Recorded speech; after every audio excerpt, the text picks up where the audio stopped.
Tengan todos y todas muy buenos días y reciban la más cordial bienvenida a este webinar titulado Equidad en Salud en contexto de pandemia, reflexiones éticas y lecciones aprendidas en COVID-19 para una respuesta global justa. Esta actividad es organizada por la Red de las Américas para la Equidad en Salud con la participación de diferentes personas expertas a lo largo de la región que nos compartirán diferentes experiencias en el marco del COVID y de la gestión del COVID-19. Mi nombre es Luis Fernando Solís, soy investigador, coordinador de comunicaciones de la Red de las Américas para la Equidad en Salud RAES desde el Centro de Investigación en Cuidados de Enfermería y Salud CISES de la Universidad de Costa Rica y me complace comentarles que este webinar surge como un espacio de reflexión, de diálogo colaborativo para revisar de forma crítica las respuestas dadas durante la pandemia por COVID-19 desde la perspectiva de la equidad en salud. Buscamos que este espacio permita recuperar las experiencias compartidas por diferentes actores a lo largo de la región latinoamericana y que esto nos permita fortalecer la preparación y respuesta ante futuras emergencias sanitarias globales, promoviendo una mirada más justa, más inclusiva y más centrada en las personas. Además, este espacio constituye una oportunidad para visibilizar las contribuciones que se han realizado desde el ámbito académico y algunas prácticas que se han generado también desde la Red de las Américas para la Equidad en Salud, RAES, así como de otras organizaciones o instituciones aliadas que han aportado evidencia, reflexiones éticas que orientan las políticas y de alguna manera también acciones que permiten la construcción de sistemas de salud más equitativos y solidarios. El día de hoy nos acompaña el máster Anthony García Marín, quien es la persona que nos estará acompañando el día de hoy moderando este webinar y a quien para mí es un placer presentar. Es sociólogo y científico de datos del Centro Agenda Joven en Derechos y Ciudadanía de la Universidad Estatal a Distancia en Costa Rica y cuenta con experiencia en investigación social, juventud, desigualdades y participación política.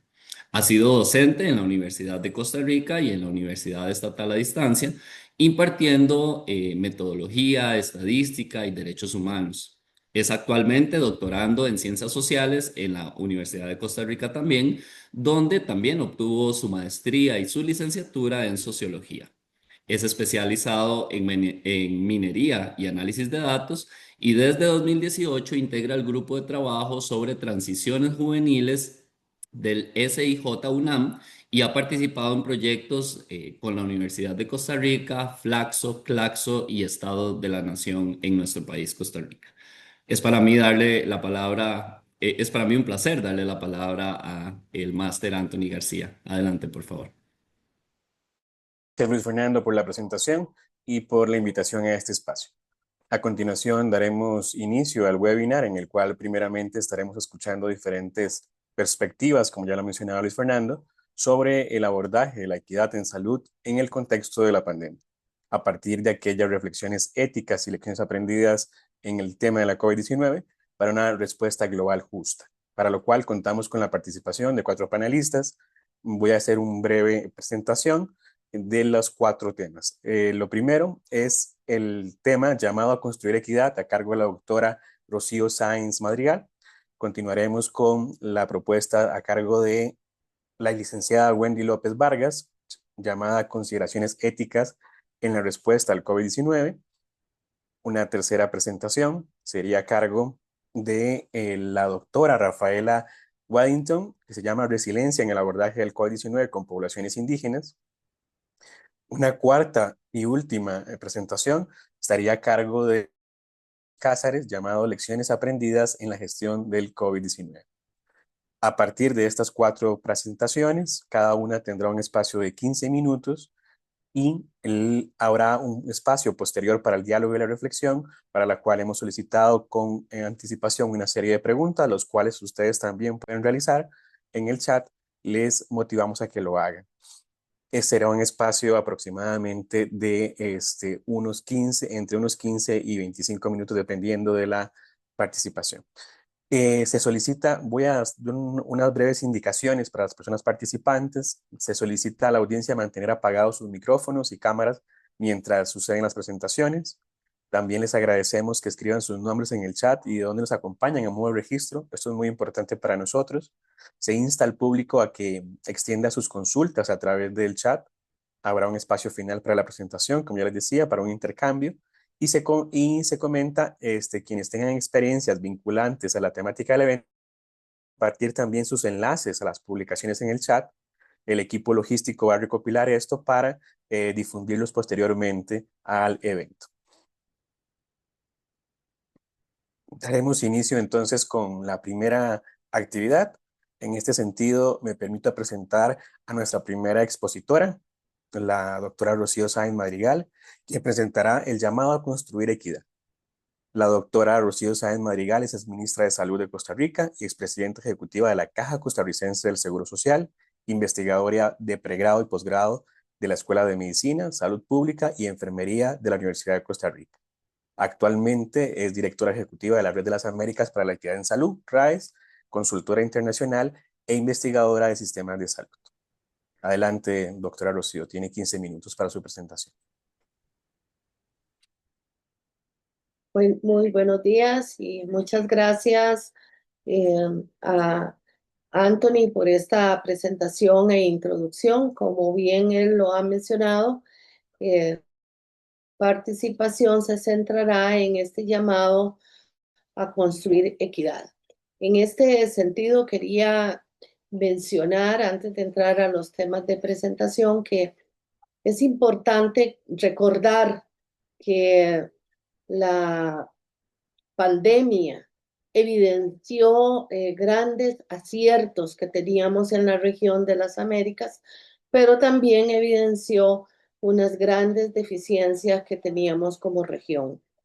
Desde una perspectiva más amplia, este contexto antes de la pandemia estaba caracterizado por profundas desigualdades en nuestra región, tanto desde la perspectiva más económica como en el diseño y en el desempeño de los sistemas de salud. Y obviamente la pandemia permitió develar y darnos una fotografía a cada uno de nosotros en los países en los que estábamos, sino también de la vulnerabilidad que teníamos como región de las Américas y que no fue solo nuestra región, también globalmente.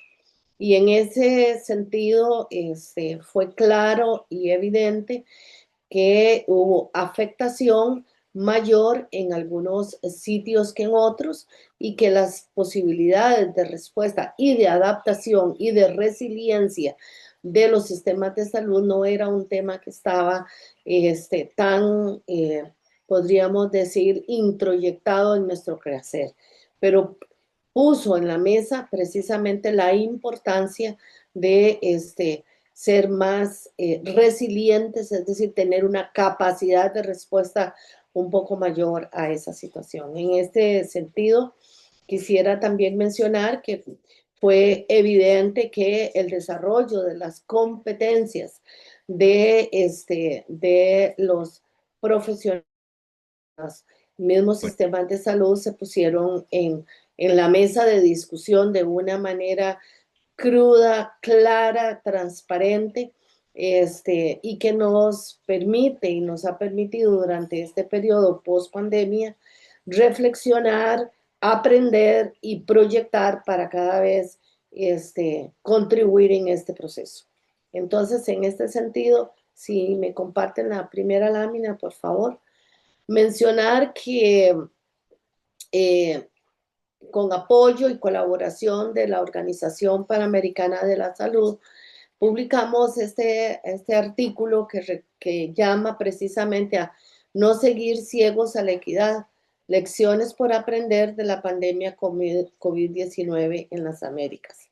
Este fue un esfuerzo de colaboración entre el equipo de la OPS y de la Red de la Equidad en la Salud. Y en este artículo recogemos algunos elementos que nos permitieron posteriormente avanzar hacia el llamado, que es el que me voy a dedicar en unos minutos posterior. En este artículo se plantea claramente la importancia o la necesidad de contar con sistemas de información robustos, claros, transparentes, en tiempo real, para precisamente el proceso de toma de decisiones. Esta pandemia, como mencionaba hace unos minutos, puso en evidencia la importancia de contar con esos sistemas de información en tiempo y en forma. Asimismo, la importancia del monitoreo de la equidad en salud y la resiliencia de los sistemas de salud. Es decir, por un lado, cuál era la situación crítica que estaba sucediendo y luego cuál era la capacidad que teníamos como sistemas de salud para responder. Y en ese la importancia de la implementación de políticas y prácticas explícitas dirigidas a eliminar las inequidades en salud. Y una de las grandes preguntas que nos hacíamos en aquel momento es si las medidas que se implementaban iban a tener un efecto regresivo para algunas situaciones de salud que habíamos logrado resolver. En este sentido, hemos visto que hemos tenido efectos en forma inmediata, pero también mediata y ahora podríamos decir más hacia largo plazo, en donde, por ejemplo, en el caso de la mortalidad materna e infantil a nivel de la región de las Américas, hemos regresado a cifras de hace varias décadas atrás a nivel general. Entonces, eso está planteando que realmente las medidas y el impacto tienen que colocarse en ahora el proceso de responder a la situación crítica sin comprometer los logros que teníamos hasta ese momento. La siguiente. Es así como con este preámbulo publicamos en la revista Lancet Regional de las Américas este llamado para construir más equidad en salud, porque precisamente se ha demostrado estos efectos en los cuales ustedes recordarán que cuando estamos hablando de equidad se refieren a aquellas acciones o afectaciones que son injustas y evitables. Por lo tanto, son evitables con nuestro accionar como personas, como profesionales, como sistemas de salud, como miembros de una comunidad, pero también miembros de una sociedad global. La siguiente. En este sentido, la llamada a la acción es una aspiración, ¿verdad?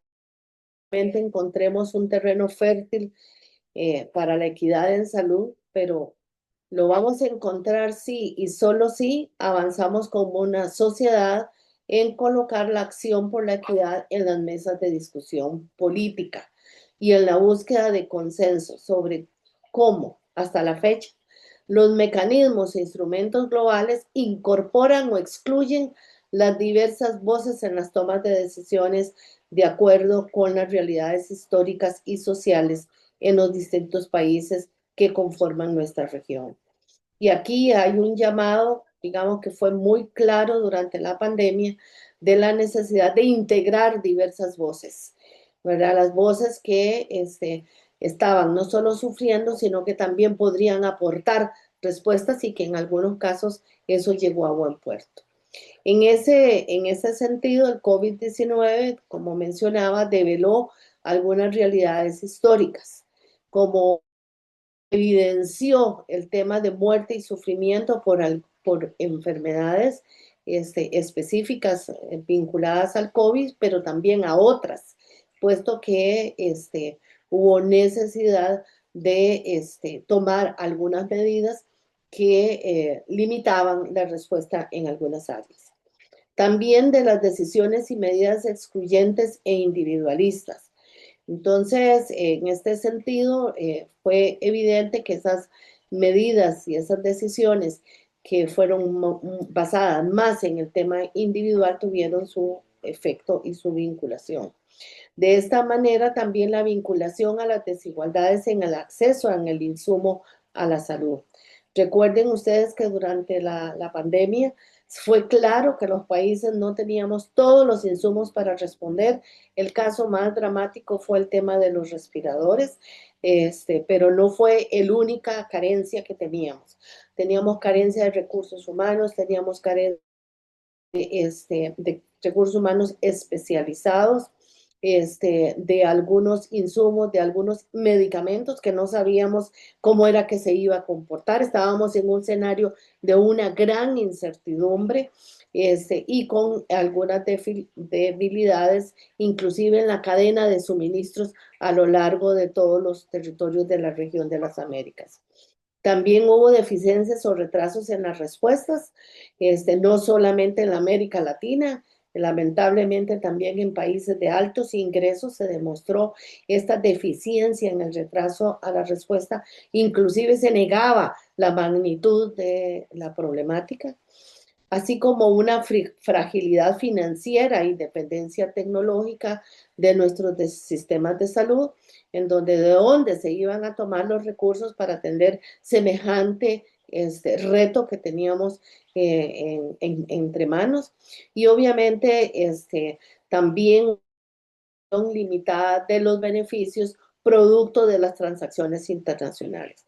En ese sentido, es necesario avanzar, se consideró importante avanzar hacia la equidad, no solo como una meta, sino también como un principio que oriente la formulación de las políticas locales, regionales y globales.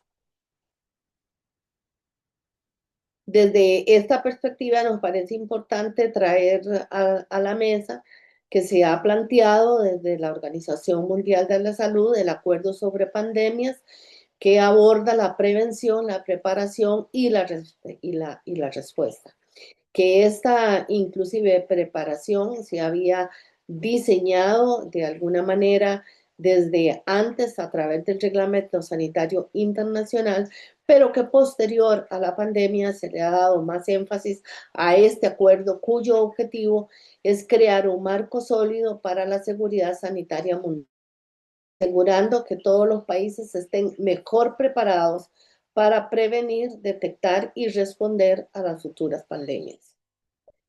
Entonces, en este sentido, el acuerdo de pandemias también recupera algunos temas de los que ya he mencionado, como la importancia de la soberanía nacional frente a la salud pública mundial. Ese fue uno de los grandes cuestionamientos que se plantearon, hasta dónde estas decisiones generales estaban puestas sobre las autonomías y la soberanía nacional. Desde la perspectiva de la equidad también se plantea en este acuerdo que se debe de tener el mejor acceso a las pruebas, a vacunas, a tratamientos y a todo el desarrollo tecnológico sin retrasos, y le agregaría yo a precios justos. Propiedad intelectual, la transferencia y la financiación de la tecnología puso en la mesa durante el proceso de la pandemia, la falta de ambición por la cooperación internacional, es decir, cada uno estaba preocupado en su propio territorio, y ese tema de promover realmente esa cooperación internacional tomó su ratito. Una gran centralización de la información y las implicaciones para la seguridad nacional, puesto que un evento de pandemia como el que sufrimos afectó, si todos recordamos, toda la posibilidad de tránsito entre las fronteras, toda la detención, el paro que hubo en la movilización nacional, local, regional y global, y que eso tuvo su impacto, no solamente, ¿cómo podríamos decirle?, en el inmediato, sino que se extendió por semanas, lugares, hasta meses.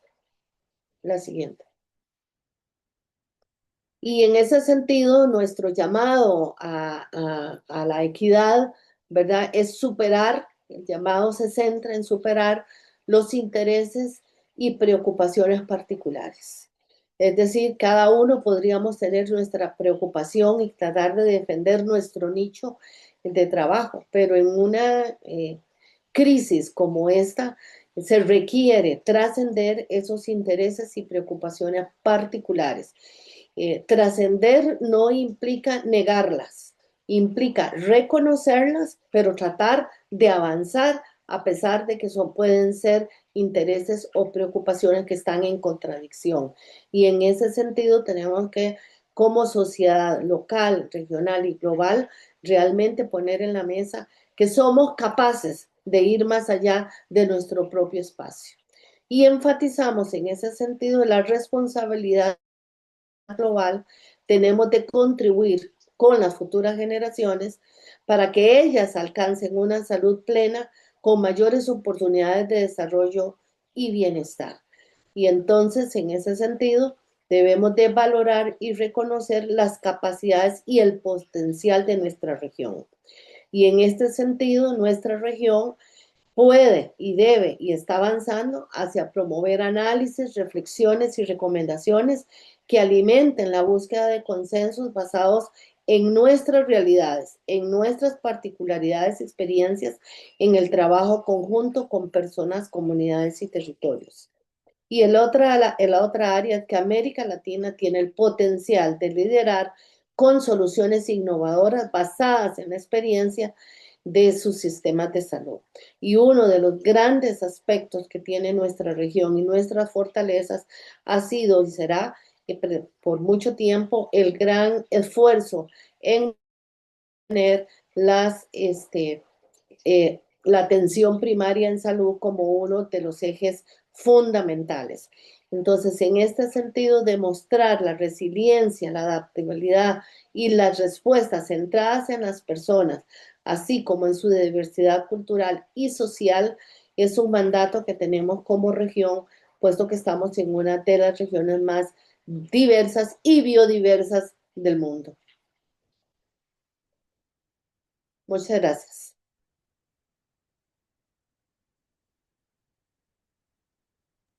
Muchas gracias. Agradecemos a la doctora Sáenz por su participación y con este llamado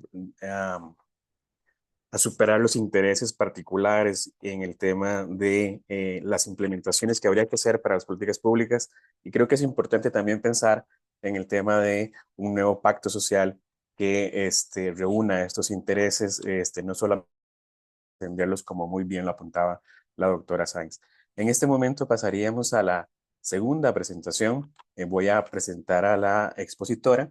Ella es la licenciada Wendy López Vargas, quien presentará el tema Consideraciones éticas en la respuesta del COVID-19. La licenciada López es licenciada en Promoción de la Salud por la Universidad de Costa Rica y cuenta con formación en Derecho. También cuenta con un diplomado con enfoque de género y políticas públicas por el Centro Internacional de Estudios Interdisciplinarios en Perú. Trabaja en la Red de las Américas para la Equidad en Salud de la Universidad de Costa Rica, donde se desempeña como investigadora y lidera el área de los proyectos.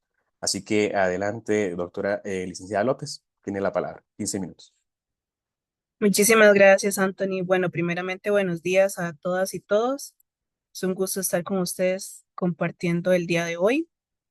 Hoy voy a comentar un artículo que estuvimos trabajando desde la RAES, que se llama Consideraciones éticas sobre la respuesta a la pandemia de COVID-19 en Costa Rica, aprendizajes y desafíos.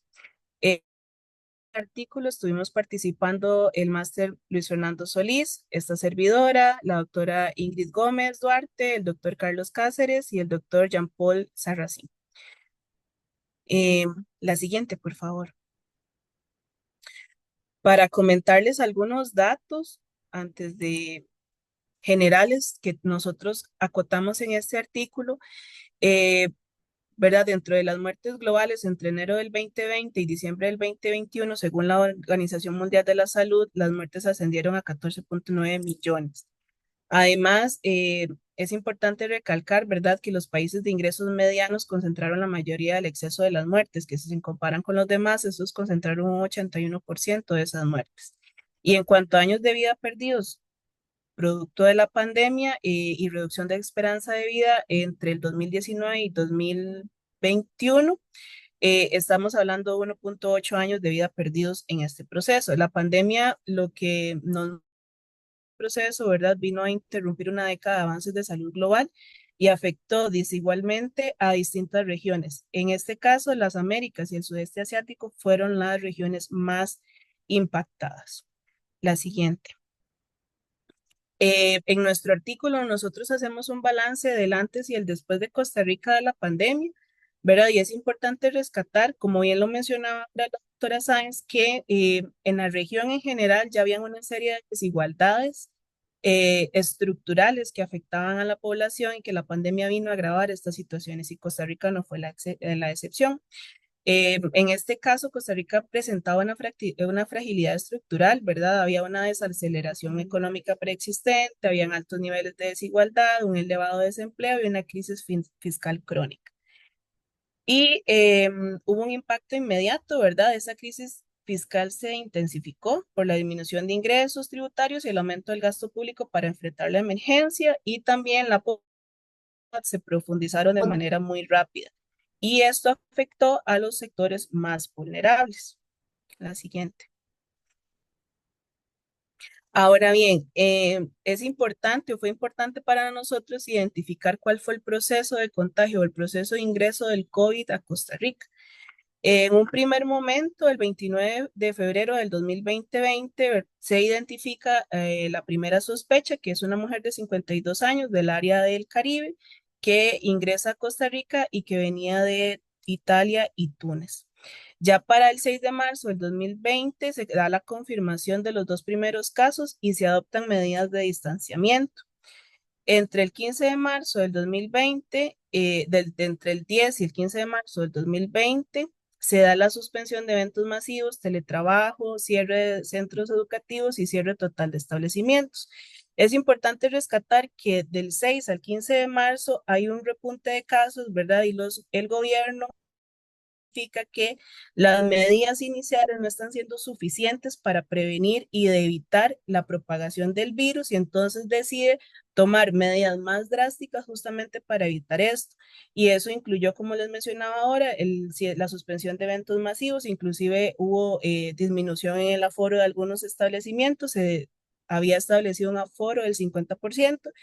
Sin embargo, como les mencioné, el aforo del 50% muchas veces no se respetó, entonces esto empuja a que el gobierno utilice los marcos normativos disponibles y tome medidas aún más drásticas, como impulsar, por ejemplo, el teletrabajo, el cierre de centros educativos que estaban en zonas de riesgo y que estaban más propensos a que se diera esta propagación del virus y el cierre total de los establecimientos.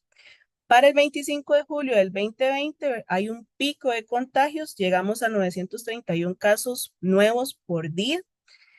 Hay una presión máxima de los intensivos y esto también empuja a que el gobierno tome otras decisiones, siempre amparados en la normativa costarricense. Y ya para el 7 de abril del 2021, es decir, el siguiente año, ya tenemos la llegada de 43.200 dosis de vacunas mediante el mecanismo COVAX, que fue el que permitió justamente que Costa Rica fuera uno de esos países que pudo tener vacunas a tiempo para poder distribuir entre sus habitantes y prevenir este contagio. La siguiente. Ahora bien, dentro de las políticas sanitarias y gubernamentales y el impacto desigual en el sector privado, ¿verdad? Es importante rescatar que se generó un centro de operaciones de emergencias. Este centro integró diferentes instituciones para abordar la crisis desde perspectivas técnicas, científica, económica y sanitaria. Igualmente se generaron protocolos sectoriales. Según el recuento que hicimos, se generaron más de 170 protocolos específicos elaborados entre 2020 y es importante rescatar la labor de los EBAIS durante la pandemia en el rol que tuvieron dentro del sistema de salud en Costa Rica, porque más de 1.000 establecimientos de estos, ¿verdad?, fueron claves en aspectos como detección temprana y seguimiento de casos. Y eso contribuyó también a ese repunte, por así decirlo, en hospitalizaciones y demás. Es importante rescatar que el ministerio actuó como rector y la caja como una unidad ejecutora y que la coordinación intersectorial fue fundamental para una respuesta efectiva. También es importante rescatar acá que dentro de los 170 protocolos que se establecieron y desde la Ley General de Salud, ¿verdad? Que es el marco que protege todo el accionar de tanto del ministerio como de la caja y en general del sector salud. Uno de los aspectos que se puede rescatar acá y que fue producto de las alianzas con el sector privado es que de este trabajo que se realizó, o esta ley específicamente, el artículo 386 de la Ley General de Salud, permitió que se utilizaran espacios privados, hospitales privados, para poder contribuir o tener más espacio en los hospitales públicos y tener más hospitalizaciones en los hospitales públicos en unidades de cuidados intensivos, que eso también fue muy importante para en este proceso o este evento que sufrimos en Costa Rica a nivel mundial. La siguiente. Ahora bien, acá queríamos presentarles este dato comparativo, ¿verdad? Que Costa Rica para agosto del 2024 registraba una tasa de mortalidad significativamente menor que otros países y algunos de los ejemplos que colocamos por acá son Perú, Estados Unidos y Reino Unido. Costa Rica para esa fecha registraba 1.884 muertes, más bien 1.800 por millón de habitantes para esa fecha. Eso es lo que indica la información que nosotros encontramos, es que muchas de las medidas que tomó Costa Rica sí contribuyeron a tener esta cantidad de muertes, digamos, a tener una cantidad de muertes menores, y que también, ¿verdad? El sistema de salud que Costa Rica tenía en ese momento para enfrentar la pandemia fue crucial para tener este desarrollo o estos datos. La siguiente, por favor. Ahora bien, en cuanto a las consecuencias de la respuesta al COVID y la ampliación de las desigualdades sociales y económicas, como les mencionaba al inicio de la presentación, ya Costa Rica venía atravesando por una situación social y económica un poco trágica, ¿verdad? El tema de desempleo, de desigualdad, de ingresos, de la crisis fiscal y demás, ya era bastante grave cuando empezó la pandemia, y con el inicio de la pandemia estos empeoró. En cuanto al desempleo, este aumentó en el 12% del 24% y el 48% de la población reportó pérdida de empleo directa o de empleo directa o en el hogar. Esto porque durante la pandemia muchas de las medidas también que se optaron, que se adecuaron para poder continuar, era, por ejemplo, las reducciones de las jornadas laborales, ¿verdad? Que eso también impactó de manera considerable en los hogares. Entonces, muchas personas que no podían hacer teletrabajo porque no todos los empleos se prestaban para hacer teletrabajo, les reducían la jornada. Y esa reducción de la jornada afectó. También con el cierre de establecimientos, claramente un montón de personas se quedaron sin hogar y eso también tuvo un impacto, sin hogar, perdón, sin empleo, y eso tuvo un impacto en los hogares de Costa Rica. En cuanto a la pobreza extrema pasó de un 5.7 a un 7% en el 2020, con una reducción del 5% en producción económica. En cuanto a las desigualdades territoriales, solo el 40% de los estudiantes, por ejemplo, de la región Brunca tenían acceso a Internet versus el 67% en la GAM. Es importante acá rescatar, ¿verdad?, que si no se daban los cierres en los establecimientos, en los centros educativos, perdón, se pasaba a la virtualidad, pero no todos los lugares en Costa Rica tienen acceso a al Internet de calidad para poder sostener clases durante todo el día. Y eso se suma que no todas las personas tienen acceso a dispositivos electrónicos o tecnológicos como computadoras, tablets o teléfonos celulares. Eso aumentó las brechas en desigualdad en temas de educación. En cuanto a los sectores más afectados, estaban el turismo, comercio y transporte, que fueron los que sufrieron mayor impacto, y las mujeres y trabajadores con salarios bajos fueron también las que se vieron en una condición de mayor vulnerabilidad. En cuanto a los trabajadores con salarios bajos, uno de los ejemplos que identificamos fue el de las zonas en bananeras y piñeras, que también tuvieron un impacto en sus salarios a raíz de la pandemia, que muchos inclusive de estos lugares, en las plantas de procesamiento de banano o de piña, también hubo cierres porque hubo un irrespeto a las normas que se habían establecido para la prevención de la propagación del COVID y se dieron los cierres. Entonces, estas personas, que también eran mujeres las que trabajaban ahí, se vieron afectadas por esta situación. La siguiente. Eh, También hubo protestas, descontento y otras respuestas comunitarias ante la pandemia. Acá es importante rescatar que cuando ya llevábamos en Costa Rica aproximadamente un año y medio de la pandemia, ¿verdad? Las personas empezaron a sentir que de repente la pandemia no era tan real y que las vacunas de repente no eran tan confiables. Eso promovió una serie de manifestaciones, una serie de población, y la aprobación presidencial, por ejemplo, en noviembre del 2020, era solo de un 15%.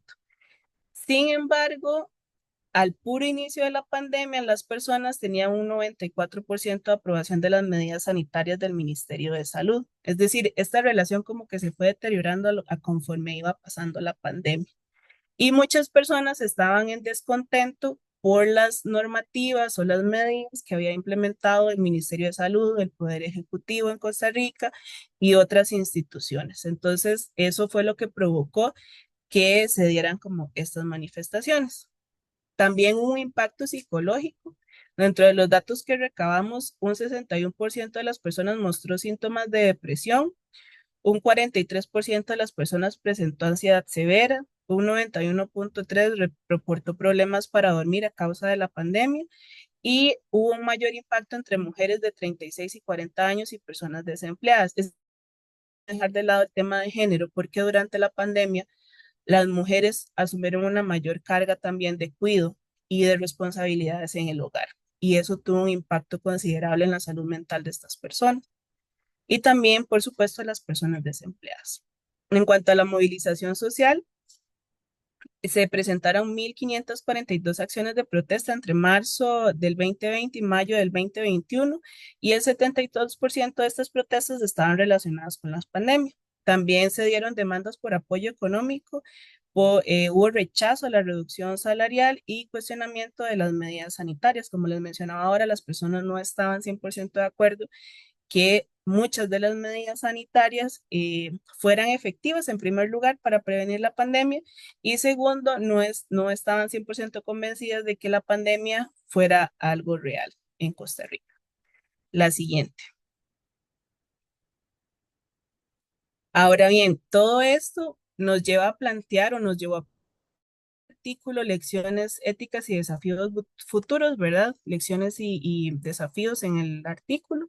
La primera tiene que ver con la transparencia científica, que debe existir una mayor transparencia entre el vínculo entre ciencia y poder para que la ciudadanía pueda evaluar las decisiones que toma. Justo como les mencionaba ahora, eh, se presentó un estado, básicamente un estado de excepción en Costa Rica, donde inclusive la movilidad en el transporte público o el transporte privado, cada persona con su vehículo estaba limitada para moverse a lo largo del país. Y no todas las personas estaban de acuerdo con eso y tampoco encontraban la relación entre esa medida y la prevención de la propagación del COVID. También que se debe realizar un balance de derechos. Los estados de excepción suspenden derechos constitucionales y debe existir un debate amplio antes de declarar situaciones de excepción que restrinjan las libertades. En Costa Rica se dio la particularidad de que el derecho colectivo primó sobre el derecho individual y también eso generó esas asperezas en la población. Otro de los puntos que nosotros rescatamos acá es el análisis multidisciplinario. Es importante tomar en cuenta también las ciencias sociales en la toma de decisiones y que estas medidas o las medidas que se tomen en eventos como las pandemias deben considerar contextos locales específicos. Y finalmente, la evaluación continua, ¿verdad? Que las intervenciones sanitarias deben considerar la posibilidad de evidencia contraria emergente y respetar el derecho al disentimiento informado. Esas serían nuestras principales lecciones éticas y desafíos futuros. Así que muchas gracias por su atención. Muchas gracias a la licenciada López por su presentación. Eh, Agradecemos por la misma. Es importante señalar, creo que retomar la propuesta que se venía en un informe americano de desarrollo de 1993, donde señalaba que la característica más sobresaliente de América Latina es la persistencia, reconstitución y profundización de la desigualdad. Y ese texto, que es del 93, estuvo muy presente en este espacio, y creo que la presentación de la licenciada López nos muestra justamente eso, ¿no? Se complementa muy bien con lo que presentaba la doctora Rocío Sáenz, en la cual muestra este contexto en el cual se desarrolla una pandemia y da cuenta de el abordaje diferenciado que hay que realizar, y además ese llamado que hacía la doctora Sáenz a superar intereses particulares. A continuación, seguiríamos con la tercera presentación a cargo de la doctora Rafaela Waddington, quien presentará el tema de resiliencia en el abordaje del COVID-19 con poblaciones indígenas. La doctora Waddington es psicóloga e investigadora en la organización brasileña Saúde Sem Límites y colaboradora de la Fundación Oswaldo Cruz. Actúa como especialista en salud y derechos de los pueblos indígenas, desarrollando proyectos en la Amazonía brasileña y realizando atención y supervisión clínica con personas de comunidades indígenas, desde un enfoque intercultural, y de justicia epistémica. Así que adelante, doctora Waddington, tiene 15 minutos para su presentación. Gracias.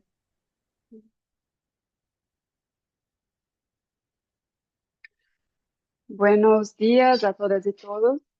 Es un gusto enorme compartir este espacio de reflexión con colegas de la RAI.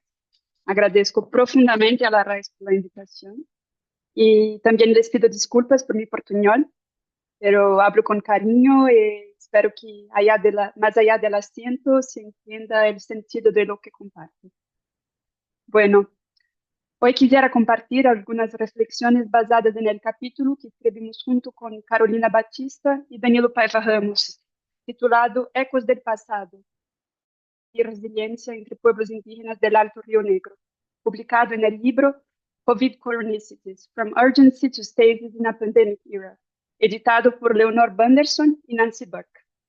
El trabajo se centra en las comunidades indígenas del Alto Río Negro, en la Amazonia brasileña, una región situada entre Brasil y Colombia, donde la vida cotidiana está marcada por vulnerabilidades estructurales, con desigualdades históricas en el acceso a la salud.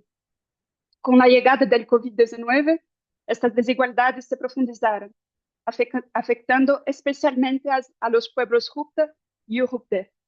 En este contexto, analizamos cómo estas comunidades enfrentaron las epidemias no solo desde la resistencia pasiva, sino desde sus propias formas de organización y cuidado colectivo.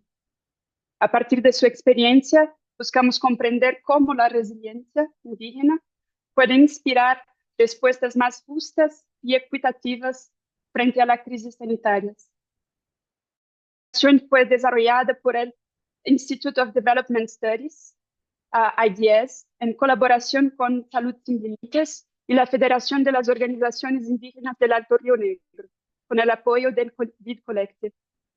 De este trabajo surgió la plataforma de monitoreo comunitario de la calidad de la salud indígena, que fue un proceso de coinvestigación participativa liderado conjuntamente por investigadores indígenas y no indígenas, en diálogo constante con las comunidades. Bueno, antes de contarles cómo nació esta iniciativa, quisiera situar brevemente el contexto histórico y político que hace del Alto Río Negro un territorio paradigmático para pensar la equidad en tiempos de crisis. Bueno, el Alto Río Negro, en el noroeste amazónico, es una región de gran diversidad lingüística y cultural, donde viven pueblos tucano, nadurú, arawak y yanomami, pero también desigualdades históricas. Los pueblos Jukta y Urupté han sido los más invisibilizados, considerados indígenas de segunda clase por el racismo estructural que atraviesa las políticas públicas y las jerarquías interétnicas. Desde el periodo colonial, la misión salesiana y la expansión económica y estatal trajeron sedentarización forzada y la propagación de epidemias que diezmaran comunidades enteras. Por eso, cuando llegó el coronavirus, la pandemia no fue vivida como un fenómeno nuevo, sino como un retorno del pasado, una reactivación de memorias corporales y colectivas inscritas desde la colonización. Y no solo como un eco histórico. Cuando la COVID llegó, los Hupda y Hupda ya enfrentaban otras epidemias de malaria, diarrea y suicidio, que seguían afectando profundamente sus formas de vida y sus derechos. Como recuerda el antropólogo Carlos Fausto, los pueblos originarios aprendieron en su propio cuerpo lo que significa una epidemia desde los inicios del contacto. La COVID no solo repitió este dolor, sino que lo actualizó, mostrando que el cuerpo indígena sigue siendo el lugar donde se experimenta la negligencia estatal. Brasil fue uno de los países más afectados del mundo por la pandemia, con más de 38 millones de casos y alrededor de 710.000 muertes hasta febrero de 2024. En Brasil, la pandemia coincidió con un gobierno de extrema derecha, negacionista y anticientífico, que desalentó la vacunación y promovió tratamientos ineficaces, el llamado kit COVID, en lo que juristas e investigadores describieron una estrategia institucional de propagación del virus. Entre los pueblos indígenas, las tasas de mortalidad duplicaron el promedio nacional y el Supremo Tribunal Federal tuvo que intervenir para exigir acción estatal. Pero más allá de la omisión, la crisis reveló una exclusión ontoepistémica, un sistema de salud que actúa sobre los cuerpos sin reconocer los conocimientos ni los mundos que los sostienen. Mostró así los límites del modelo biomédico y la urgencia de construir una salud verdaderamente intercultural y descolonizadora. Ante la descoordinación estatal, los pueblos del Río Negro crearon el Foro de Salud Indígena, una red intercultural que coordinó respuestas durante la pandemia usando incluso WhatsApp y Google Meet.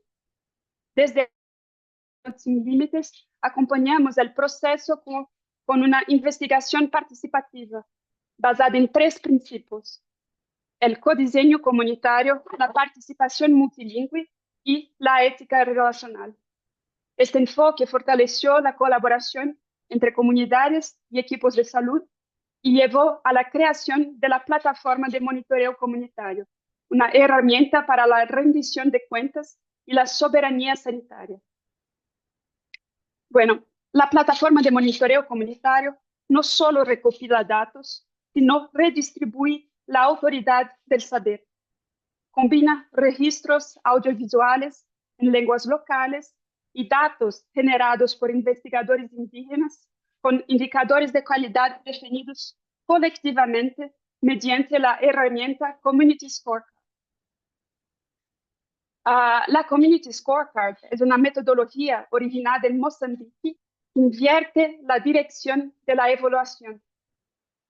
Los indicadores impuestos por los gestores son las propias comunidades quienes elaboran los criterios con los que van a evaluar las condiciones y los servicios de salud.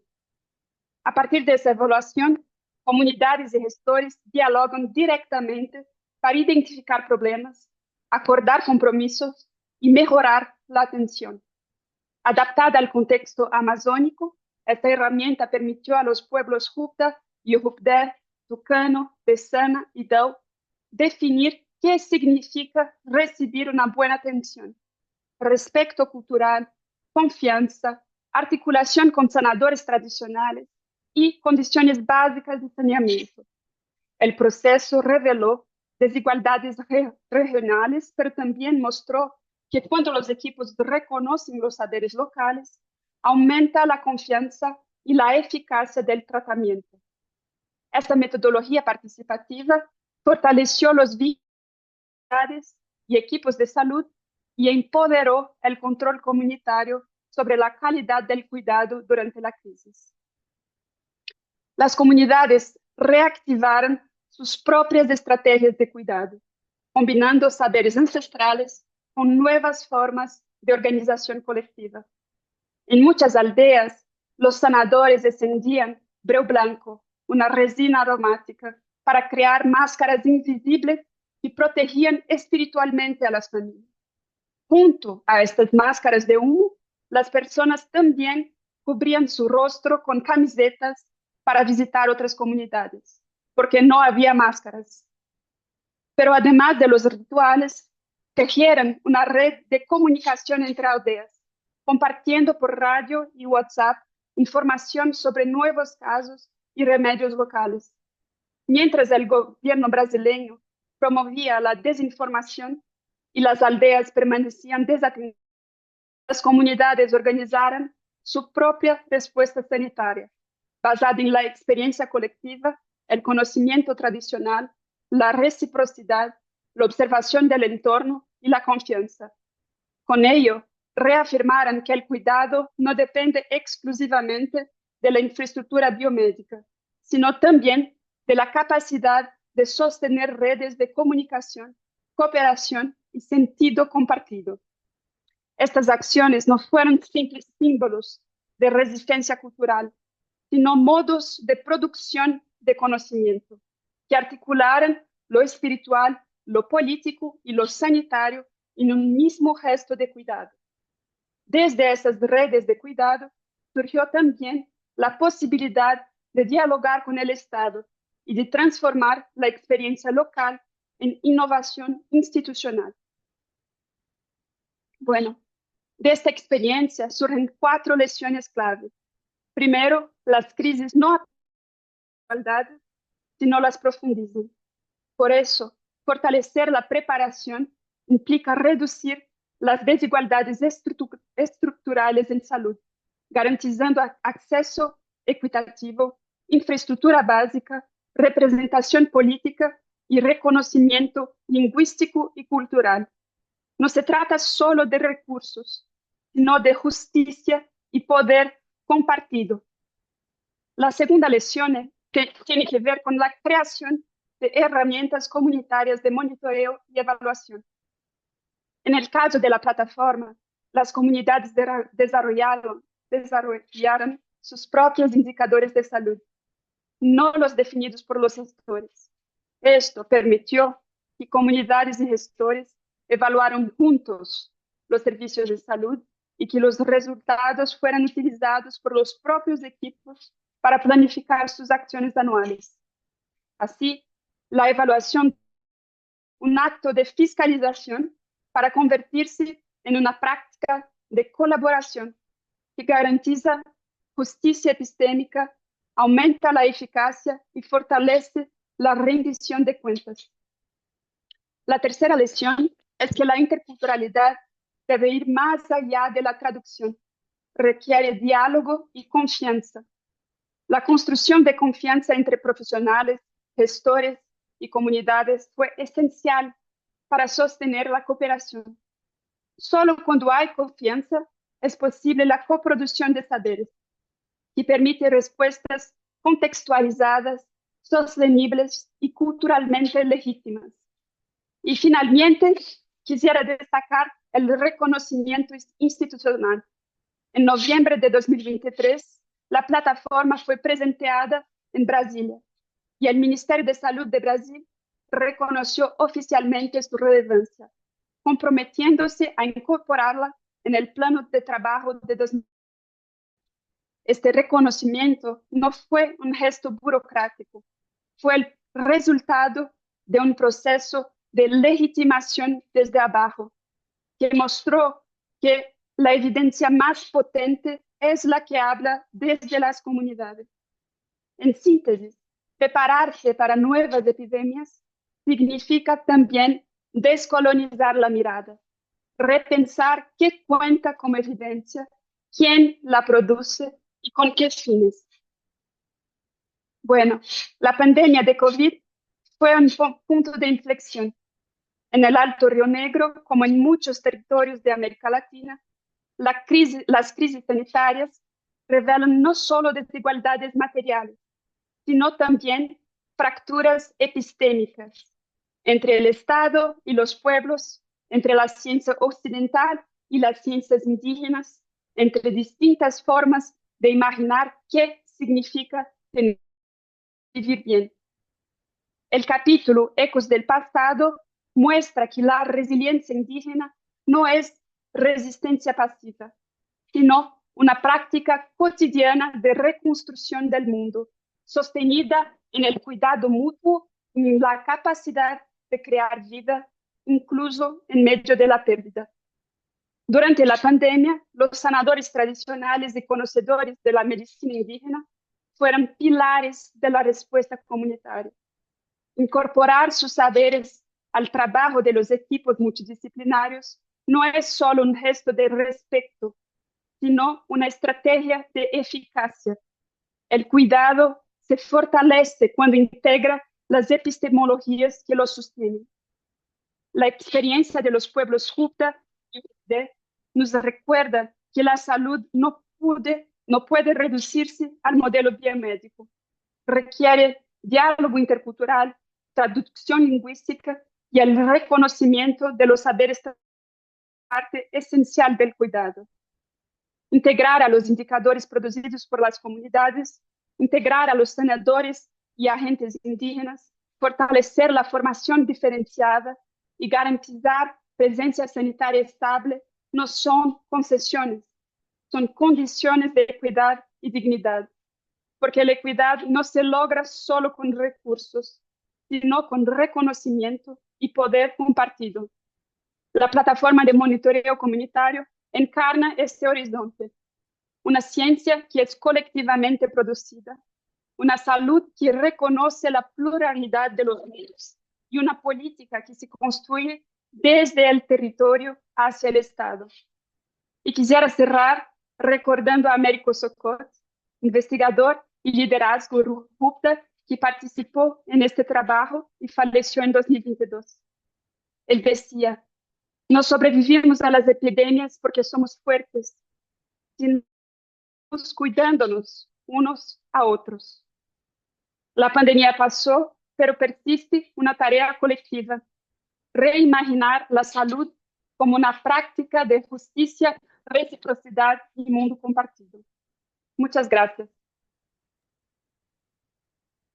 Muchas gracias. Agradecemos a la doctora Waddington por esta presentación. Ya habíamos conversado sobre qué es lo que significaba el territorio, qué es lo que significaba el tema de género, pero con esta presentación hablamos del racismo, el colonialismo, en un contexto de negacionismo.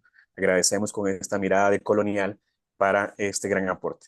Continuaríamos entonces la última presentación a cargo del doctor Carlos Cáceres, quien presentará el tema Lecciones aprendidas en la gestión del COVID-19. El doctor Cáceres es médico y epidemiólogo social, doctor en epidemiología por la Universidad de California en Berkeley, en Estados Unidos. Él es profesor titular de salud y fundador del Centro de Investigación Interdisciplinaria en Sexualidad, SIDA y Sociedad en la Universidad Peruana Cayetano Heredia, donde actualmente se desempeña como vicerrector de investigación. Le damos la palabra al doctor Cáceres. Tiene 15 minutos para su presentación. Adelante, doctor Cáceres. Muchas gracias. Sí, perfecto. Entonces, voy a hablar de este de este artículo del cual soy coautor. De hecho, es una lectura que trata de hacer una crítica, ¿no? Digamos, una lectura crítica, tal vez un poco más crítica que lo habitual, tratando de ver qué es lo que ocurrió en este periodo de pandemia que representó en el mundo un nivel de alteración tan grande de digamos, de la rutina, al punto que llegamos a hablar de una nueva normalidad, ¿no? Entonces, este es un texto que se publicó hace pocos meses en el International Journal y tiene que ver con justamente qué lecciones pueden ser aprendidas del manejo de la pandemia COVID-19, ¿no? Entre 2020 y el 2023 casi todos los gobiernos del mundo aplicaron medidas sin precedentes para contener el SARS-CoV-2 y estas incluyeron confinamientos, cierres de servicios, de hospitales, distanciamiento social, uso de mascarillas, campañas de vacunación masiva, ¿no? Medidas que fueron implementadas, de pronto hubo cierta presión, hubo cierta, digamos, como presión de pares para que la estrategia se implementara en todo el mundo, pero tal vez no había en ese momento información completa en relación a los factores que podían influir o no en esta decisión y en la utilidad de las intervenciones, ¿no? De hecho, los países cooperaron sin objeciones, se confiaba en que lo recomendado estaba refrendado por la evidencia, pero la investigación posterior ha mostrado que muchas medidas tal vez no tenían total sustento empírico y sabemos que algunas de ellas resultaron contraproducentes. Entonces, este es un estudio multidisciplinario que revisa más de 400 publicaciones para evaluar la respuesta a la pandemia e identifica cuatro grandes problemas en la gestión global, ¿no? Una dependencia excesiva de modelos matemáticos no validados, una falta de evaluación crítica de intervenciones no farmacológicas, ¿no? Después una evaluación inconsistente de las intervenciones farmacológicas y una descalificación de perspectivas científicas legítimas, ¿no? Que por ser contrarias de repente a una perspectiva más oficial, fueron consideradas desinformación. Entonces propone elecciones y recomendaciones para futuras crisis sanitarias. En primer lugar, los modelos es Su- EIR, ¿no? Susceptible, expuesto, infeccioso, recuperado, predicen la dinámica de transmisión de las enfermedades infecciosas. Corresponde al terreno siempre interesante, a veces, digamos, con cierto nivel de impredictibilidad del modelamiento matemático de las enfermedades infecciosas, ¿no? Estos modelos comenzaron a usarse hace casi un siglo y en el caso de la pandemia fueron la base de las decisiones iniciales. Muchos asumían que toda la población era igualmente susceptible, pero ignoraban diferencias reales, ¿no? Que tenían que ver con la edad, la inmunidad, el nivel de contactos y de interacción que podían tener las personas, ¿no? Por ejemplo, se tuvieron recomendaciones similares para ciudades muy densas y para áreas rurales también. O sea, por ejemplo, en Perú, las medidas se utilizaron en áreas rurales de muy baja densidad también, ¿no? Lo que creó además algunas situaciones más complejas, ¿no? Es verdad, escenarios muy alarmantes, pero no se validó empíricamente esto y faltó una revisión crítica que condujo tal vez a algunas políticas que para algunos han sido consideradas extremas. Entonces, esto es digamos, una lámina que muestra un poco cómo operan estos modelos SEIR de modelamiento matemático, ¿no? Porque se utiliza, ¿no? Digamos, promedios poblacionales, se estima los promedios poblacionales en la progresión de la pandemia, se utiliza un número básico de reproducción, ¿no? El número efectivo de reproducción, el R sub 0, el R sub E y la inmunidad de grupo. Entonces, esta publicación está disponible digamos, no, sí, creo que la tienen en RAIS y se puede compartir porque es una publicación de acceso abierto. Y aquí em, digamos, cómo se utilizó este modelo en este caso para estimar la magnitud final de los valores epidémicos y proyecciones para los primeros 300 días. Em, digamos que algunos modelos matemáticos, como el del Imperial College del Reino Unido, predijeron millones de muertes si no se imponían confinamientos. Ahora, de hecho, creo que se hizo conocido el caso de Suecia, que decidieron no confinar, pero tuvieron un perfil de la epidemia similar al de los otros países. No hubo una situación distinta en el caso de Suecia, no se conoce algo al respecto. Y los modelos rara vez se actualizaron con nuevos datos. O sea, se utilizaron los modelos iniciales y esto implica en términos de investigación algo que no es falsificable, ¿no? Por ello, digamos, no se podían contrastar. En muchos casos, la realidad contradijo estas proyecciones. Por ello, digamos, haciendo un resumen de lo que dice, en conclusión, los modelos matemáticos son herramientas útiles, pero su valor depende de su validación y transparencia. Pueden complementar, pero no deben reemplazar el análisis empírico. Y se recomienda exigir que todo modelo usado en políticas públicas sea verificable, revisable y haya sido empíricamente contrastado. Y también promover la colaboración interdisciplinaria entre epidemiólogos, estadísticos, economistas y expertos sociales. Un segundo problema, el de las intervenciones no farmacológicas, las cuales incluyeron cierres de escuelas, de hospitales. Aquí en Perú, por ejemplo, se cerraron todos los establecimientos de primer nivel en muchos casos, ¿no? Restricciones de viaje, confinamientos masivos. Estas medidas no estaban contempladas en los planes pandémicos previos de la OMS, ¿no? Del 2019, por ejemplo. Fueron introducidas de nuevo. Se implementaron tal vez sin la evidencia deseable ni analizando las consecuencias que eso podía tener y no se prestó atención a algunas estrategias que algunos plantearon de forma alternativa, la protección focalizada, simplemente no fueron tomadas en cuenta. Eh, los estudios posteriores han mostrado que las intervenciones no farmacológicas tuvieron un impacto limitado en mortalidad o en la transmisión y sus efectos secundarios en algunos casos sí fueron serios, ¿no?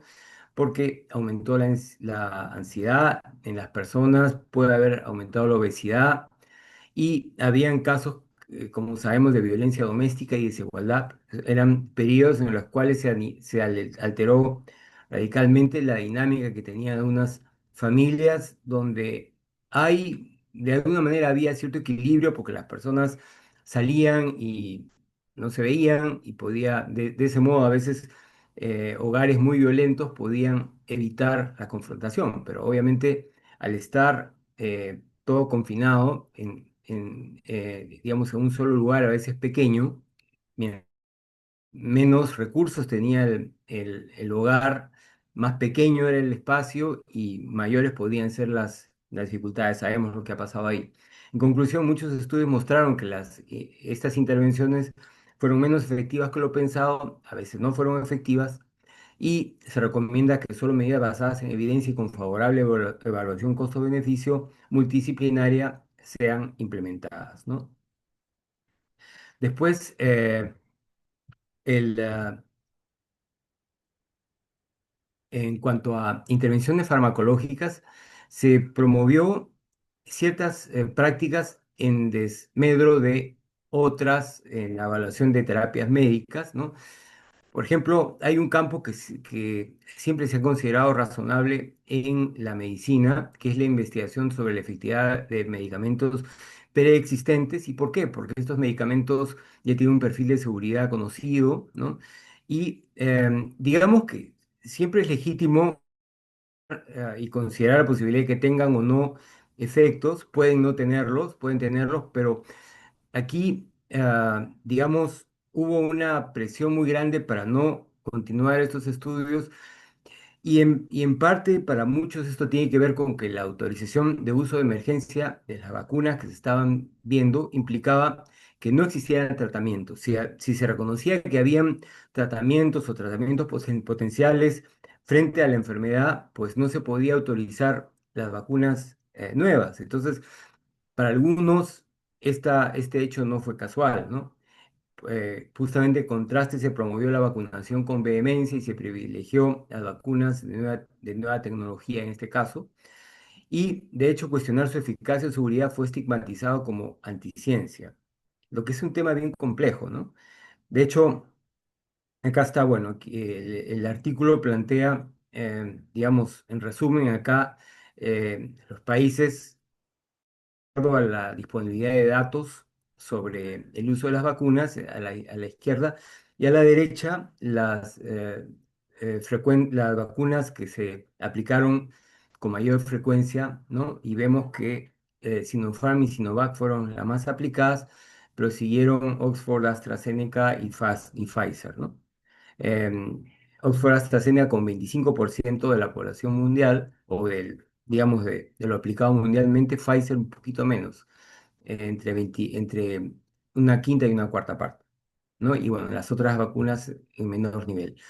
Y aquí vemos que la comparación que se hace entre reducción de riesgo relativo y reducción de riesgo absoluto, ¿no? Si bien las tasas de reducción de riesgo relativo planteadas por esas vacunas variaban del 66 al 95%, y esto era impresionante, cuando se enfocaba el tema más bien en la reducción del riesgo absoluto, esto variaba por ciento y 1,2%, ¿no? Lo que, digamos, representaba algo de mucho menor trascendencia.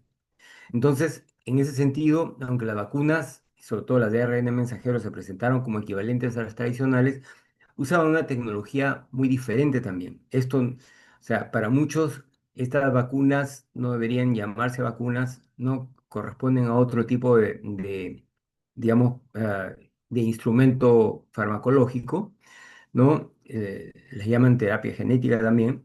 Su eficacia inicial fue sobreestimada y los ensayos no midieron adecuadamente los efectos secundarios. Entonces, se conoce, sin embargo, que los beneficios de la industria farmacéutica fueron muy, muy grandes, ¿no? Esta fue una operación que produjo una cantidad de dinero enorme, de dinero enorme para la industria, ¿no?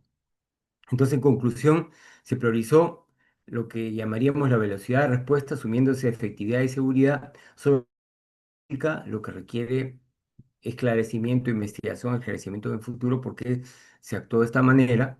Y hay que garantizar transparencia, consentimiento informado y evaluación independiente en toda intervención farmacológica. Finalmente, durante la pandemia, el debate científico fue reemplazado por, en muchos casos, censura e intolerancia, ¿no? Las opiniones divergentes, incluso de expertos, se etiquetaron como desinformación. Artículos sólidos que ya habían sido publicados fueron retractados. Normalmente un artículo es retractado solo cuando se encuentra que hay fraude, que hay una alteración de los datos que implica una verdadera, no solo falta de integridad científica, sino incluso conducta delictiva. Pero aquí se retractó artículos solo porque tenía una posición contraria a la llamaríamos oficial, ¿no? Y entonces hubo como una especie de censura.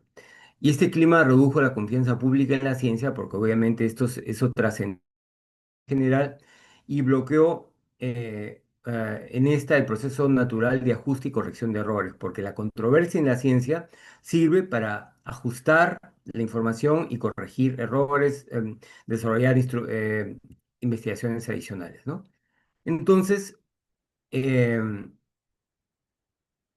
en conclusión, la ciencia no es ciencia si no se garantiza que las ideas divergentes sean expresadas y debatidas de forma justa.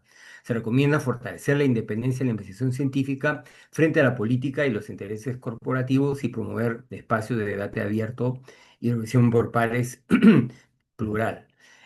Como conclusiones y recomendaciones generales, hay que validar modelos y decisiones con evidencia empírica, ¿no? Asegurar transparencia, revisión constante y apertura interdisciplinaria. Evaluar rigurosamente las medidas no farmacológicas, solo adoptar aquellas que demuestren beneficios netos sobre los daños colaterales. Promover investigación con drogas baratas, reorientadas, eso es algo que se puede hacer, que es legítimo y en todo caso proteger a los investigadores que lo hacen de lo que puede verse como un sesgo político y mediático.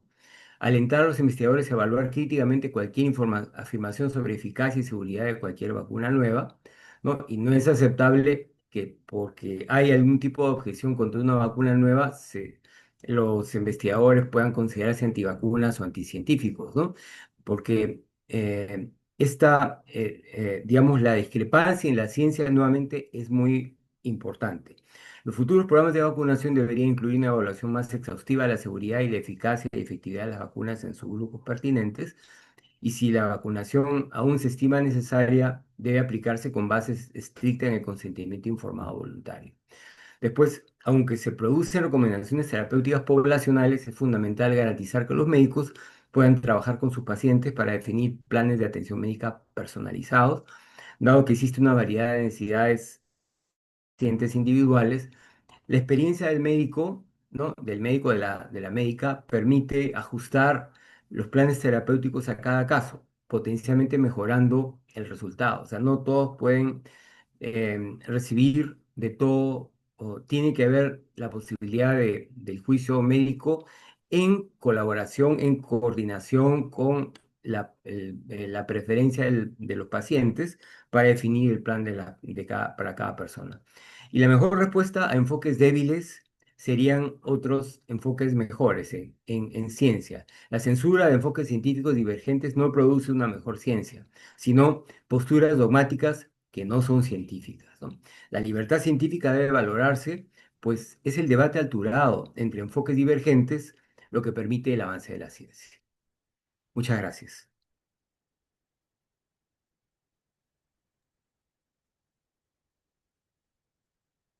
Muchas gracias al doctor Cáceres por su... Con esto daríamos por finalizado la ronda de presentaciones. Agradecer al doctor Cáceres por este tema de los resultados que obtuvieron en esta investigación. Vamos a habilitar el espacio de las preguntas. Ya tenemos una serie de preguntas. Tenemos una acá en el chat. Tenemos varias en el chat y tenemos otras registradas. Entonces voy a hacer unas consultas. Pueden contestar ustedes. Vamos a leerlas. Voy a permitirme leer las preguntas que tenemos anotadas por acá. De las preguntas que obtuvimos, una de ellas sería, después de la pandemia, si hemos generado nuevas prácticas que busquen la equidad. Y ahí tal vez señalar que el fin de la pandemia no se ha declarado, más sí el fin de la crisis de la pandemia, ¿verdad? Entonces, por ahí sí podemos contestar tal vez esa pregunta. Y voy a permitirme leer otra, que sería, ¿cuáles fueron la intervención clave para el control de la pandemia y cómo se puede implementar de forma ética y equitativa una intervención como esta? Tendríamos primero unas dos preguntas para que se puedan referir a ello. Entonces, si alguno de ustedes quisiera referirse, tal vez la doctora Rocío, que nos hablaba sobre el tema de este llamado por la equidad ante la primera pregunta. Sí, bueno, muchísimas gracias por las presentaciones de los compañeros y las preguntas. A mí me parece que uno de los temas más claros y evidentes de la pandemia es el tema de la colaboración. Es ese tema de la colaboración multidisciplinaria, interdisciplinaria, transdisciplinaria, multinivel, es decir, entre los niveles comunitarios, locales, regionales y nacionales, entre los científicos académicos, entre los tomadores de decisión. Es decir, ese tema hay un llamado, fue evidente que requerimos colaborar más eh, y diseñar esquemas de colaboración con menos fronteras, para decirlo de alguna manera, y y con menos prejuicios y más confianza, ¿verdad? En el sentido de que todos tenemos esos niveles, esas personas, esos profesionales, esas personas, comunidades, esos individuos, esas amas de casa, tienen una vivencia y una experiencia que debe alimentar el proceso de toma de decisiones en una crisis como esta.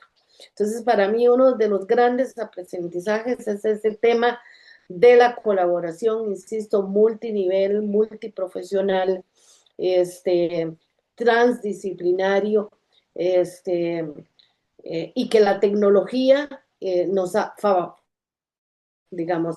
Entonces hay un tema de colaboración y, digamos, el impulso que dio la pandemia a toda la virtualidad debemos de juntarnos para este momento, ¿verdad?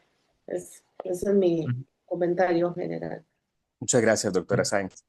Si alguien pudiera comentarnos la siguiente pregunta, que fue, ¿cuál consideran ustedes que es la clave para el control de la pandemia y cómo se puede implementar de forma ética y equitativa? Tal vez si el doctor Cáceres nos podría responder esta pregunta.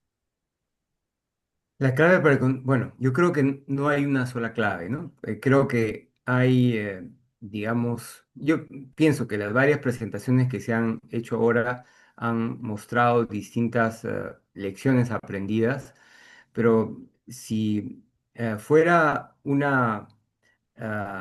digamos, si tuviera que precisar algunas que me parecen por un lado, eh, enfatizaría lo que acaba de mencionar la doctora Rocío, ¿no? Creo que la colaboración. Ahora, otra me parece que es clave, que es clave es la de dar oportunidad a los saberes locales, porque, digamos, hay muchas, digamos, diferencias en el mundo en cuanto a situaciones y lo que es bueno para un país, no necesariamente para esa realidad, no necesariamente es bueno para otras realidades, ¿no? Y las consecuencias de las medidas también van a ser muy distintas, ¿no? O sea, por ejemplo, las intervenciones no farmacológicas, los confinamientos, hay que ponerse a pensar en el impacto que pueden haber tenido en el empobrecimiento y ¿no? O sea, hay muchas economías que dependían del día a día, ¿no? Y los apoyos que dieron, por lo menos en mi país, que se dio a familias que sufrieron por esto fue mínimo, ¿no? Entonces, hubo familias de clase media que empobrecieron, por ejemplo, que podían depender del turismo, ¿no? Y eso, estamos hablando ya de un nivel de ingresos relativamente bueno, pero que quedaron o sea, se fueron a la quiebra, ¿no? O sea, hay muchos negocios que tenían que ver con esto y que quebraron, ¿no? Y entonces, o sea, obviamente, si algo es necesario, hay que hacerlo, pero aquí vemos que el impacto de estas medidas, primero, no fue el más útil, el mejor, y sin embargo, el efecto negativo ya se había producido. Entonces, creo que hay muchas medidas en la respuesta a COVID que probablemente a nivel de cada país tuvieron la mejor intención. Creo que mucha gente creyó que estaba haciendo lo mejor. Right. O sea, al final se estaba creando también algún tipo de problema. Entonces, mencioné, entonces, uno, la colaboración, dos, el dar un papel a los saberes locales. Y tres, ciertamente la transparencia y el usar una base de evidencia, pero obviamente evidencia a partir de una trayectoria de conocimiento, digamos, de transparencia y de confianza, porque obviamente ahora la evidencia también es relativa, ¿no? O sea, uno puede decir que hay evidencia, ¿no? Cuando primero hay que saber interpretar los datos, segundo, puede haber datos falsos, o sea, tercero, a veces se dice en los medios que algo, digamos, vale de cierta manera cuando es algo que alguien ha dicho y punto. O sea, vivimos un mundo y cada vez es más complejo evaluar eso, ¿no? Porque tenemos múltiples fuentes de información y ciertamente hay que educar profundamente el criterio, ¿no? El discernimiento también. Ahí me quedo. Muchas gracias, doctor Cáceres, por esa respuesta. Sin duda, el tema de los niveles de evidencia difieren, incluso en la práctica de la medicina basada en evidencia. Hay diferentes niveles y no es lo mismo hablar de un ensayo clínico aleatorizado y controlado, hablar sobre un estudio de caso, y hay que diferenciar justamente esos niveles. Muchas gracias, doctor Cáceres.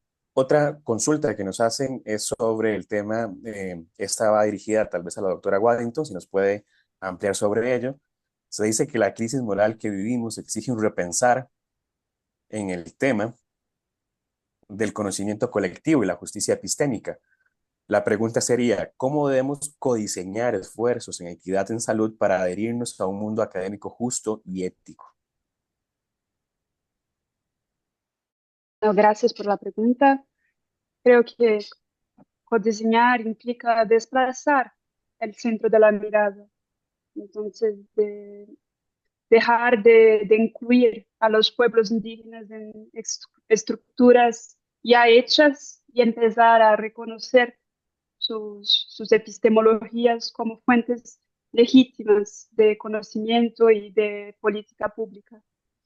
En el Alto Río Negro, esto se hizo realidad cuando los indicadores de calidad en salud fueron definidos colectivamente por las propias comunidades. Y así la evaluación de los servicios dejó de centrarse solo en la eficacia biomédica, incorporó valores como la confianza, el respeto cultural, la presencia de intérpretes y la relación con los sanadores tradicionales. Entonces, codificar es también traducir lenguas, devolver resultados y compartir autoridad sobre el conocimiento. Creo que es un acto de reciprocidad política y epistémica, donde la salud se entiende como, no como un servicio, pero como una relación de cuidado mutuo y de justicia epistemológica. Muchas gracias, doctora Waddington, por sus comentarios y su respuesta. Tenemos un par de preguntas más que quisiera hacer. Voy a aprovechar también a la panelista Wendy, que si nos puede contestar sobre ello. Nos dice la consulta ya preregistrada. ¿Cuál consideran ustedes que es el avance de la pandemia en la actualidad? Nos comentaba Wendy que en el caso costarricense, entonces la pregunta es, ¿cuál es ese avance que ella considera en este momento en el tema de la pandemia a 5 declarada la emergencia por la crisis? Adelante, licenciada Wendy. Bueno, en ese sentido, yo creo que hay que tomar en cuenta varios factores, ¿verdad? El primero, que ya hay un conocimiento más amplio de repente de los sistemas de salud, de cómo abordar o darle seguimiento a estos casos, ¿verdad? Y entonces ya está como ese conocimiento situado en los servicios de salud de qué hacer o cómo proceder en caso de que se presente uno de una persona con este virus. También tenemos mayor disponibilidad de medicamentos, ¿verdad? Y además se ha realizado un proceso de inmunización a nivel nacional que también fue brindado mediante la legislación costarricense y que está dentro del esquema de vacunas, además que eso es un avance y que permite también generar como esta sombrilla a nivel de Costa Rica. Y también pensaría, le dije lo de los conocimientos y todos los sistemas de salud, el tema de las inmunizaciones y me parece dejar como esos dos, ¿verdad? Creo que hemos avanzado como el tema de inmunizaciones, conocimientos y todos en los sistemas de salud y que ha sido como muy importante como para prevenir este tema.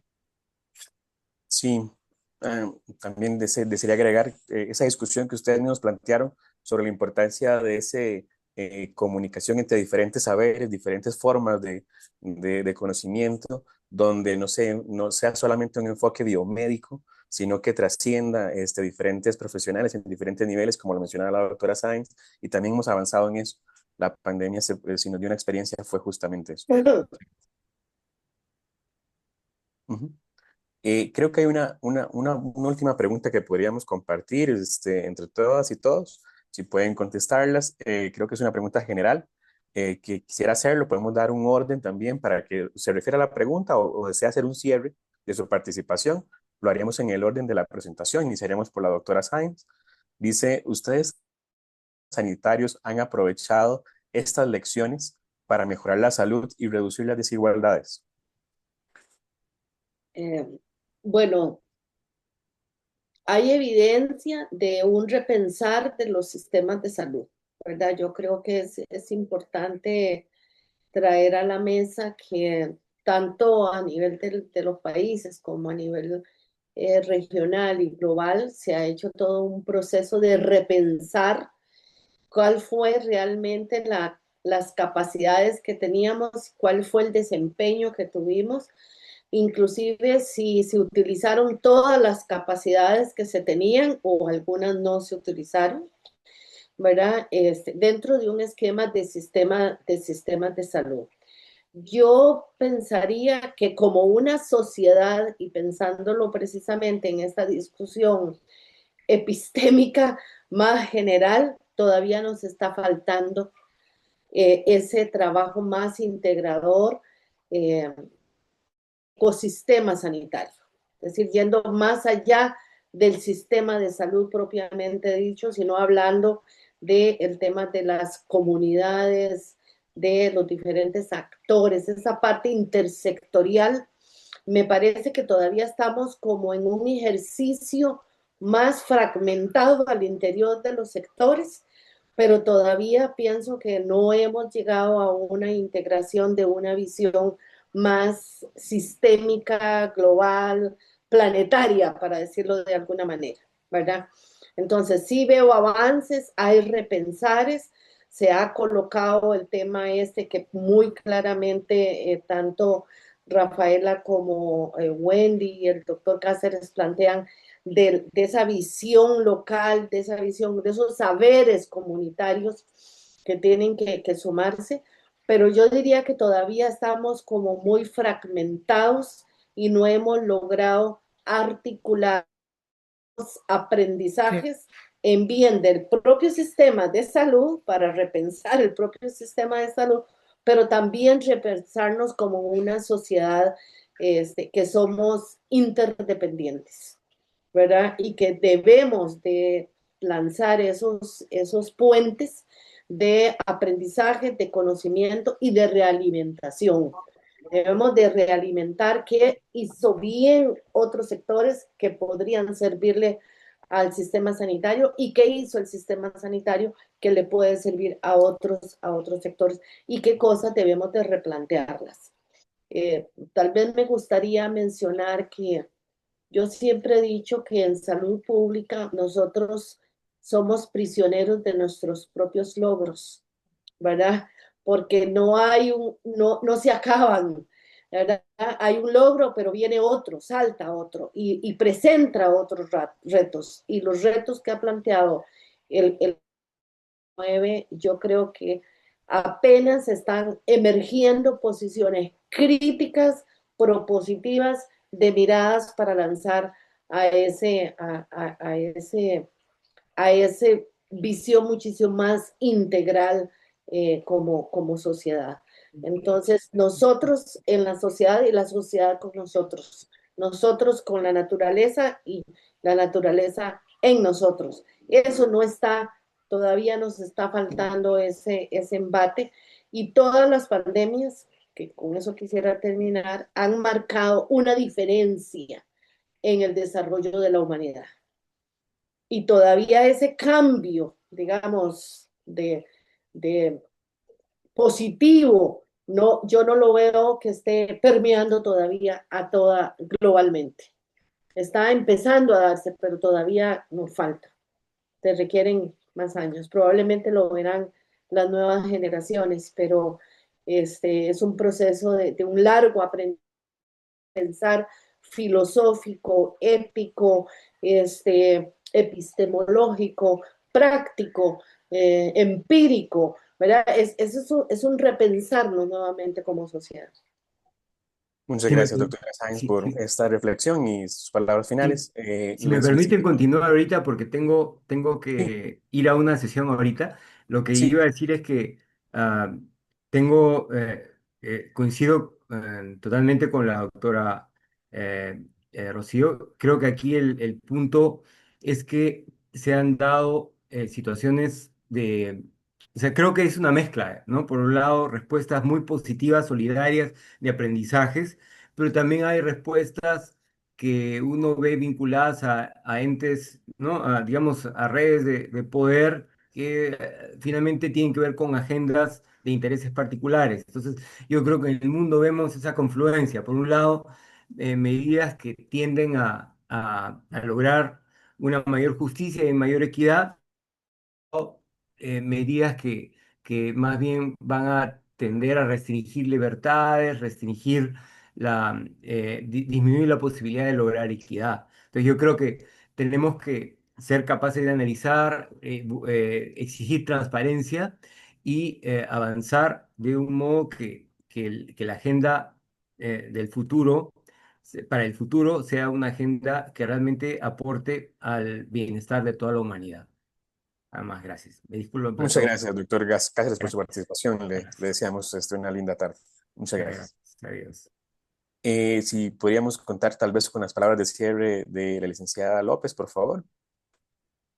Claro que sí, muchas gracias. Yo coincido con lo que mencionaba ahora la doctora Sáenz con esta posibilidad que da la pandemia, ¿verdad?, de integrar nuevos conocimientos y también como de posicionar un nuevo proceso de construcción del mismo conocimiento. Y me quisiera referir propiamente a la parte de la reducción de las desigualdades en los sistemas. Los efectos de la pandemia fue justamente un aumento en las listas de espera y una desatención en casos, por ejemplo, como cáncer, al menos en Costa Rica, cáncer y enfermedades crónicas y también la salud sexual y reproductiva de las mujeres. Esa brecha que se generó durante estos años de pandemia, al menos en Costa Rica, ha sido difícil como revertir la verdad y a pesar de que los sistemas de salud de repente han aprovechado estas lecciones para mejorar algunos aspectos, hay otros en los que se revirtieron los logros de repente en el periodo más intenso de la pandemia, porque no se ha declarado el fin de la pandemia, que aún seguimos arrastrando al día de hoy. Entonces, ¿verdad? Hay que tomar en cuenta eso que mencionaba la doctora Sáenz, de mirar hacia el futuro y justamente tratar de incorporar estas miradas y que aún el sistema está fragmentado, no hemos logrado incorporarlas al 100% y que aún en temas de desigualdad siguen persistiendo como esas brechas. Entonces, esa sería mi participación. Muchas gracias. Y por último, le haremos la palabra entonces a la doctora Waddington para que haga un cierre. Gracias. En general, los sistemas sanitarios, al menos en Brasil, no han aprovechado esas lesiones para mejorar la salud ni reducir las desigualdades. Algunos avances muestran apertura al diálogo intercultural, pero en su conjunto los sistemas siguen siendo centralizados y poco sensibles a las epistemologías locales. Y concordo con doctora Rocío que seguimos demasiado fragmentados, institucional, política y epistemológicamente también, ¿no? Ah, y la pandemia nos recordó que somos profundamente interdependientes, pero nuestras estructuras todavía operan como si no lo fuéramos. Y reconocer esta interdependencia implica escuchar, compartir, poder y aprender con las cosas, no solo sobre ellas, más con ellas. ¿Sí?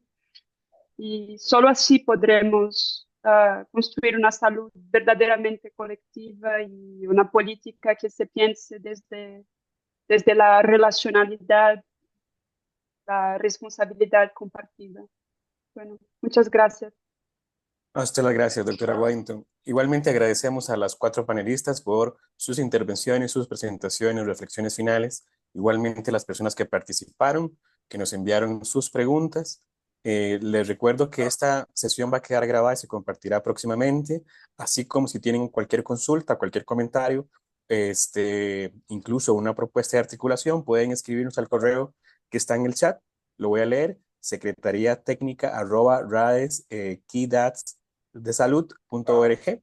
Lo tienen en el chat para que puedan remitirnos sus consultas. Agradecemos por el espacio y que pasen una muy buena tarde.